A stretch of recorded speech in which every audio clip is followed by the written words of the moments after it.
Hey guys, hope you're having a great day. I want to talk to you today about goals. I'm going to try and keep it short. You're going to spend plenty of days with me over the next year and hopefully longer. You'll find that I love telling stories. I love getting people engaged with something that I've learned rather than just speaking out of a book. I want to try and get to the heart before we do our first session of what it is that you want to get out of business. Now, I said to you in that first video, it's not about business, it's about you. That's right. So I'm going to step that back to, if you have any business partners, you should have them do this exercise as well. Hopefully you guys are all coming to the sessions, but do it independently. So, and then do the business goals together. So before you do the business goals, before you even touch them, what we need to have clarity on is what you want out of life. And that's the bit you need to go away and do independently. There's no point in trying to, as a collective, figure out what you want out of life, because it's going to be different.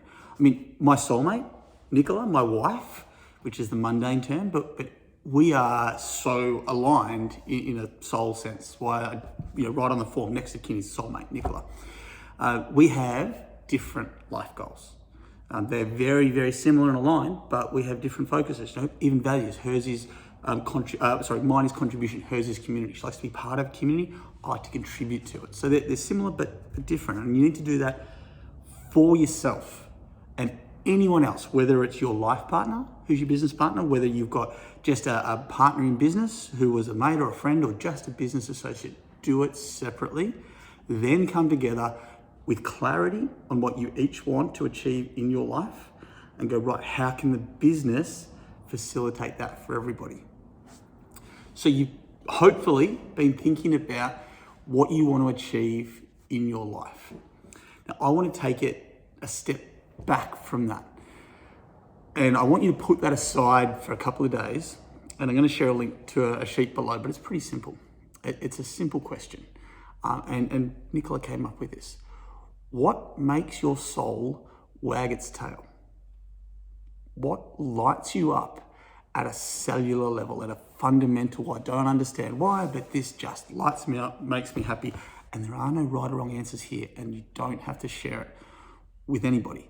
So I'm not looking for you to come up with something that the society feels that you should be doing.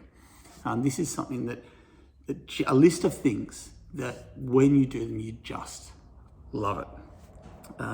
And that's a really good starting point to come back to your goals. And the reason I want you to start thinking about your goals first is you can then look over them. If you've got a list of your personal goals already, awesome, that's so good. When you've done your soul wags sheet and you've got a list of things there that just light you up, have a look. How many of those goals align with things that make your soul wag its tail? If they don't align with anything that lights you up and makes your soul wag its tail, then ask yourself why. Is it something that you truly and deeply want? Or is it just something that you think maybe you should want? And it changes. My goals of what I want now, personally, are very different to 10, 12, 15 years ago. And when I started in business, going back 15 years ago, it was about money and grow a big business.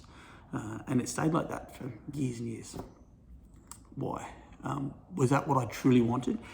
At the time, absolutely. Absolutely, that's what I truly wanted, was to be successful.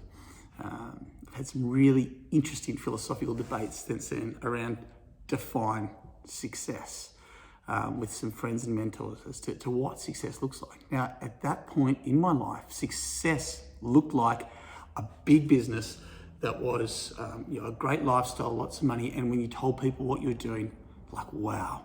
And it didn't just stop at business. I was running ultra marathons, I was a skydiving instructor, all these things that when you caught up with friends or people you didn't know, it was oh wow, that's impressive. And that lit me up. The thing was that when I had succeeded, when I got to that point where I had achieved the success that I so craved, it still didn't fulfill me. and I spent a few years. It was actually not until I exited my construction business and sold myself down in equity, and then had the ability to not work and do what I wanted. I spent a couple of years. The first year I didn't work at all. I was on like 99 flights, just had a great time. By the second year, I was really starting to get introspective with why I wasn't feeling on top of the world. I was retired. I was 34 years old. Like, what more is there? It's something that I couldn't have learned 5 or 7 years before, but it became clear that what I was trying to do was feel like I was enough by getting other people to tell me that I was enough, that I was looking for external validation, that I wanted people to go, wow, that's impressive. Because if enough people thought that what I was doing was awesome, then maybe I would think I was awesome too. Didn't work, didn't come close to working. So that's really shifted and changed. Now, that's genuinely what I wanted back then, and there's nothing wrong with that. For where I was in life, to seek prosperity and success as I defined it at the time, and money and a big business, it was the right answer for me then. Now it's not. And the biggest change ever in my life, honestly, was kids. That really flipped on my head what I wanted. So there are no right or wrong answers. It's what lights you up where you are right now. Think about what it is that makes your soul wag its tail, and you can keep it, you can revisit it, you can delete it so no one ever sees it, you can write it on a bit of paper and shred it afterwards or burn it, whatever you want.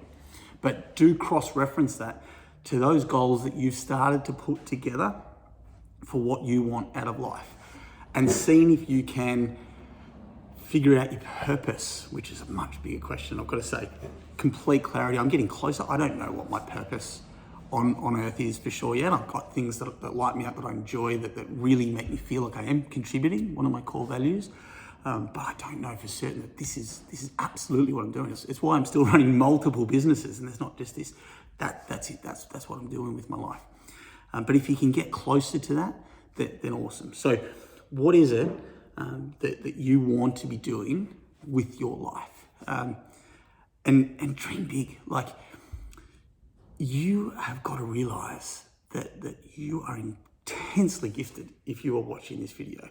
Not because you're so lucky to have me in your life, but because, firstly, the World Health Organization tells us that 80% of the world exists on less than $10 a day. I'm not working with someone who earns $10 a day. So no one is, 80% of the world don't have the opportunity to watch this video or probably even connect to the sort of things that we get to do on a daily basis. So you're in the top 20% just by winning the lottery of life of where you were born. We've all looked around, and especially in construction, there are a huge portion of our population who aren't capable of running a business. They might think they are, of going beyond paycheck to paycheck, or pulling themselves up by the bootstraps, or any of the things that it takes to be what society generally thinks of as successful. I might get into that big discussion, but to be more than someone working a job and doing what it takes day to day. I would say less than half the population have got the nous and the ability to run a business if they chose. So then we're down to that 10% of the world. Now, of that half of our population who've got the intelligence and the ability to run a business if they wanted to, the hardest thing about running a business is the courage to do it. It is scary to jump off that cliff and go, I'm going to make this work. And the bigger you scale, the more points of no return you go past, the scarier it is. And having the courage to do that is a really, really rare thing. I've seen so many people who've done all the courses, read all the books. What's stopping them from starting the business? The lack of that courage to jump off the cliff. You guys have done that, and kudos for doing that. That is huge. That puts you in this really, really small percent of the population who have got the ability to create their own life, to run their business on their terms. And I mean, I used to think when I'd go to business seminars early on and I was working 100 hours a week, and some guru would get up there and go, hey, you can work from wherever you want and you can be flexible. I'm like, whatever. I did it, and now I'm like, oh wow, I actually did it. It just sort of snuck up on me over the years as I realized it's achievable. And I'm like, wow, if you're going to work a job, that's never available to you. Some freelancers, maybe, but technically they're still running their own business. You guys can create your own story. You can live life on your terms. And that is so exceptionally rare for the population of this planet. So don't think small. You're in the 1%, if that. Probably a minuscule percentage of that 1% that can do this. So what you want to do that. Do that.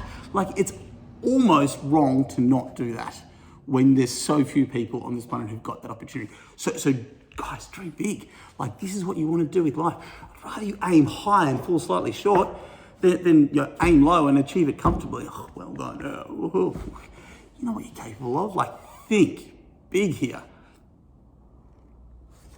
I'm arching myself just with excitement. So I really want you to take that back from that level of, here's what I thought I wanted to do with life, and you may still be on track with a lot of it, to just look at what lights me up, what makes my soul wag its tail, compare one to the other, and then just do some refining of that personal goal sheet. What is it that you would like to achieve over the next 5, 10, 20 years of your life? And come in with clarity on that. If you can come in with clarity on that, then we can set your business goals so easily. That's where I'd like you guys to be before the first session. A number of different ways you can do that. I will share a goal sheet. I'll share a couple of goal sheets on this email with this video. One of them is for people who can't narrow it down. There'll be 7 areas, put as many goals as you want. One of them will be one that I use and I try and get people to do with 3 areas. And again, you can just write out a short goal. Use SMART goals, specific, measurable, achievable, relevant, timely. And people say also stands for meaningful as well as measurable. Make sure you've got those. It's already time-based because it's already on there.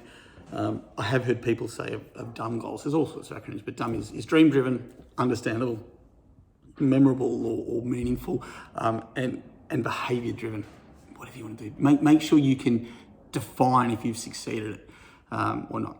If that doesn't work for you, I personally use a painted life vision. So I'll read this out to you guys in one of the sessions as to what mine looks like. And it was, here's what my life will be in 10 years. This is what my life will look like 10 years from now. And I painted a picture. It goes over 2 pages. I read it out with my personal accountability coach every week. So I'm thinking about it, verbalizing it. It's top of mind. Nicola, my soulmate, she's a very visual, creative person. She has a vision board. It used to be cut things out of magazines and stick them up. Now it's find things on the internet, print them, images that speak to her, that when she sees that image, it creates the feeling that she wants in her life 10, 20 years from now. And she prints that, cuts it out, and has it on this big pin board that's in the inside of her cupboard door. So she sees it all the time. She goes into her walking robe, it's there. If people are coming through the house, they don't see it. It's not in a public space, but she can see it, and she's like, that's what she's working towards. So find something that works for you in whichever way you're wired, that makes you go, that's what I want to achieve out of life. If it is a big vision board, just bring a photo of it. If it's some dot points, great. But make sure that what you want to achieve out of life is going to light you up. And bring that to the first session, and we will continue workshopping that through that first weekend retreat and get you towards a business growth plan that's going to achieve your ideal life. Thanks, guys. I look forward to seeing you soon.